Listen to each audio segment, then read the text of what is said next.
corrupt leaders. Mentioning no names, fucking and killing, don't do that. Talking shit and getting high, not a System of a Down album. It's Daron Malakian, with Scars on Broadway, with Dictator, but not on CD like I normally do, because they don't have it on CD, they only do it on vinyl. I've got no way to play vinyl, but everyone plays vinyl again nowadays because vinyl's so much hipper. Everyone loves vinyl. It's got a warmth, it's analog, it's not digital. Fuck off. Right, okay, so if you're new, subscribe. This is the second album from the band. The first one came out in 2008, I believe it was. But this is a different iteration of the band. John Dolmayan from System of a Down as well, his drumming bandmate, does not appear on this album. In fact, nobody but Daron does. He actually played all the instruments on this. But there was no big split up, there was no big breakup or anything like that. It was just, I think when Daron started Scars, he always intended for it to be based solely around his music, and the people who played on it would be who was appropriate, or something like that. I didn't explain that well. I could have just read something from the interview that I've got here, but whatever, just take my word for it. Not only was this completely recorded by Daron himself, he played everything, including the drums. This was actually written and recorded way back in 2012.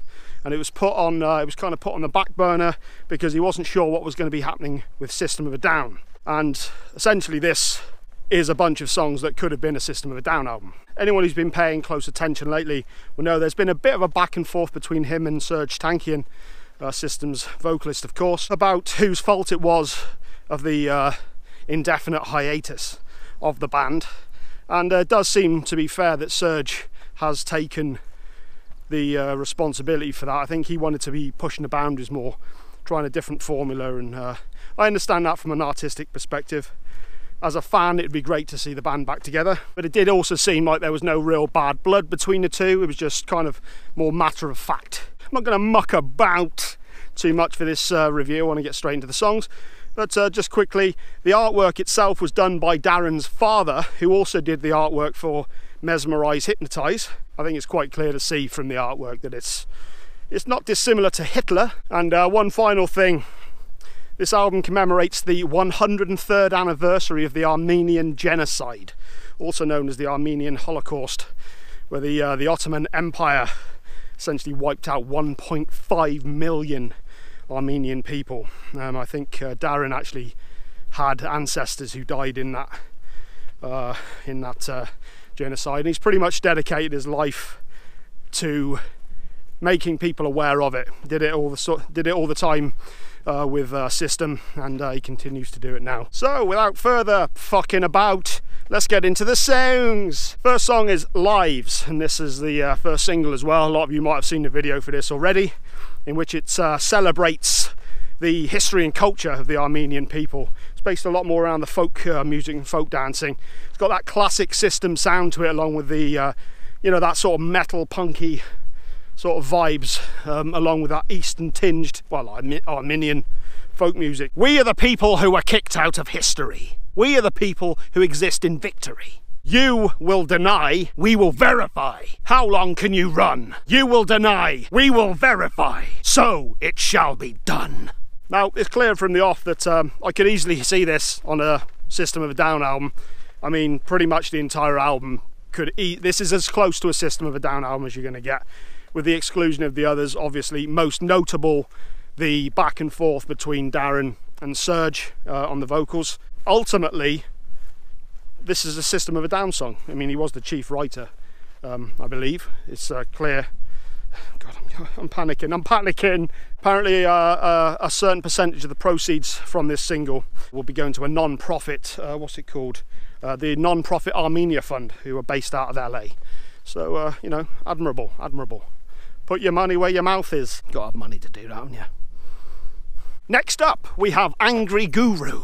This has got that trademark humorous, quirky kind of, well, it's not humorous in the, you know, in terms of subject matter, but the way it's portrayed. This one starts out, this one had a real Cigarro vibe. I thought that real sort of almost, yeah, almost thrash-like in the tones are definitely similar to a lot of the stuff he's doing. I think he still uses the SG, the Gibson SG that would be. The bridge was quite cool as well. It actually had some more black metal sort of sound to it, real blast beats on the drums, tremolo picking, along with again that Eastern tinged flavour that goes along with it. Worked really well. Yeah, I guess the lyrics on this could apply to any sort of you know, government figure or corrupt figure, should I say. As it always is with anything political, it's as relevant now as when it was written in 2012. I'm sure whoever he was writing this about back then, it applies to equally, just the same now. Well explained. Angry guru, sitting in his own little poo-poo. I said nobody hates you more than I do. Nobody loves you more than you do. Good fucking tune. Up next we have Dictator, the second single. A lot of you would have probably heard this as well. Well, if you got any interest in the album, you probably would have, wouldn't you? Why wouldn't you? Why would you wait? Why? What are you doing with your life? Freak. Again, if you had Surge on this, you'd basically have a System of a Down song. I think this song is about dethroning a corrupt or evil leader. A common theme throughout. Can't we just make this world a better place, guys? Fuck off!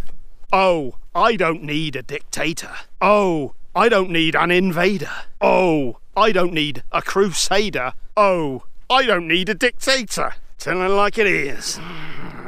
Next up, we've got Fucking Kill. Steady on, this is Englandhamshire. This one has an immediate catchiness to it, as does the rest of the album. One thing I remember when I listened to, was it Mesmerise, the first one? I think it was. I mean, I was a fan of System right from the off, but I remember getting the Mesmerise album.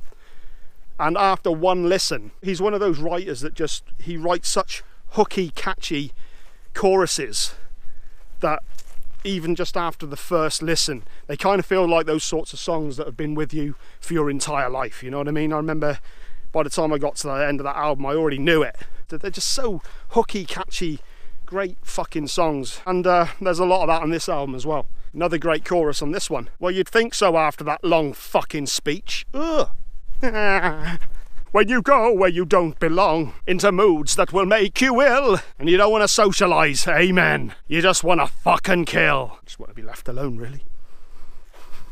Next up we have Guns Are Loaded, and this was the third single. This is one of the standout songs for me. Really enjoyed this one. It's got a very similar vibe to Lonely Day in the song structure as well. It starts out with this single string clean guitar, and it goes into a heavier vibe later. There's actually a bit of a sort of Black Sabbath inspired riff that kicks in about midway through.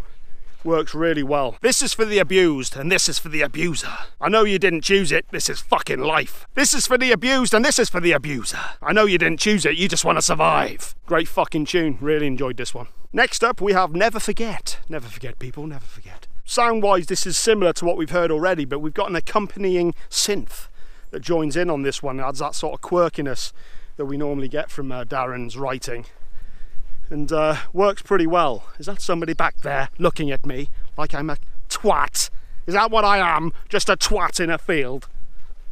Never forget the way you took me by surprise. Never forget the friend I couldn't recognise. Never forget. Remember days of drugs and fun. Never forget the person that you have become. Don't know who that's he's talking about. Next up we have Talking Shit. The opening of this one reminded me very much of Violent Pornography off Mesmerise as well. Quite a lot of this reminded me, well, I suppose it's all one fucking album, isn't it? And there's a great use of the more Eastern flavoured licks on this one that worked really, really well. All your friends are watching you as you go by. All your friends are talking shit as they get high. About you, probably, you fuck. And then later it says, all the eyes are jealous. Sounds to me like your friends are a bunch of cunt. Next up is Till the End. This one starts out with a real big poppy kind of riff that would sit very well on a Weezer album. And the chorus to it as well. Well, in fact, the whole song has got, despite its heaviness, has got a kind of a almost 50s feel. There's that kind of dreamlike kind of almost innocence in the delivery and in the lyrics. It's kind of yeah, something quite endearing about this one. I'm so happy that you're with me. It just feels good to be free. There's no egos, it's just you and it's me. Yeah, I really enjoyed this one, and yet another demonstration of just what a monster songwriter he is with these hooky, poppy-like choruses. Fantastic, love it. Bixby is a voice-based service on the Samsung S8, which I cannot fucking stand. Please let me get rid of this fucking shit. No, it's part of the system. Next up we have We Won't Obey. Starts with this really kind of scratchy guitar sound. I could see this one quite easily fitting on the Toxicity album. We won't obey. You'll never get your way. We will always have ourselves. Leave us alone. Leave our world alone. We can stand up on our own. I assume this is another one that is directed at evil dictators and corrupt leaders and religious zealots. Let it go, mate. You're obsessed. Next up we have Sickening Wars. War's bad, guys. Let's stop this shit.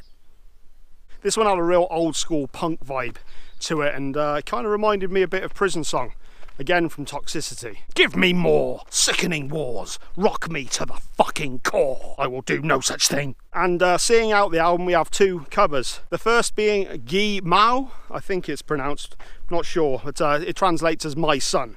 And this is a really beautiful instrumental version of a song that was done by a guy who was known as the Greek Elvis, Stomatis Kokakis. I did actually listen to the original song, and it's a pretty beautiful song. It was, seemed pretty old. I'm not sure what year it was, definitely the 50s or 60s, something like that. But yeah, beautiful song. Daron really gets to display his lead playing on this song. Some really tastefully done guitar licks. I've always been a fan of some of the more intricate stuff that Daron's done. He's more known as a rhythm player, but he's a perfectly capable lead player as well, and he does it very well. Very tastefully done, I thought. And the final song of the album, and as I said, another cover, Assimilate. This was originally done by Canadian industrial metalists Skinny Puppy. I think they were pretty much widely considered to be one of the forerunners of industrial metal. The original of this song is pretty fucking great. I highly recommend that you check that out. And Daron does a perfectly good job of it on here as well. Pretty much a faithful cover, rather than the more electronic based instrumentation that you find on the original. This is all done with the regular instruments, all of course played by Daron himself. Really good cover, enjoyed this. And that is Dictator by Daron Malakian and Scars on Broadway. I really enjoyed this album. I'd give it an 8 out of 10, I think. Despite what anyone says, I mean, this is as close to a System of a Down album as we're likely to get for the foreseeable future. I would have loved to have seen a System of a Down reunion, as in not just the shows, but a new album. But this is as close to it as you're going to get. And there were definitely moments on this where it felt like I was listening to a System of a Down album. Daron was without a doubt one of the chief writers. His skill as a songwriter is pretty much up there. I've mentioned it many times throughout this review. His ability to just get one of those hooks, those hooky choruses, is just unparalleled, really. He does such a good job of it. So yeah, really enjoyed this album. If you're a System of a Down fan, I think you're going to get a lot out of this. It's pretty goddamn solid. There's a lot of good stuff on here, and of course raising awareness of shit that needs to be made aware of. Great album, check it out. Awesome. So, what have I got coming up next? The next video I'll do will probably be of a couple of albums I've missed, because there's a couple of good ones that have come out lately that I didn't get a chance to do a review for. I will be doing another Albums of My Life for City by Strapping Young Lad. Next week I may well be looking at the new Dee Snider album, produced by Jamie Jaster. I remember listening to the podcast whence that idea came, and yeah, I think I'm going to do that. On that witty note, I'll see you lot next time. If you like, if you're subscribed, share. If you're not subscribed, don't blame you.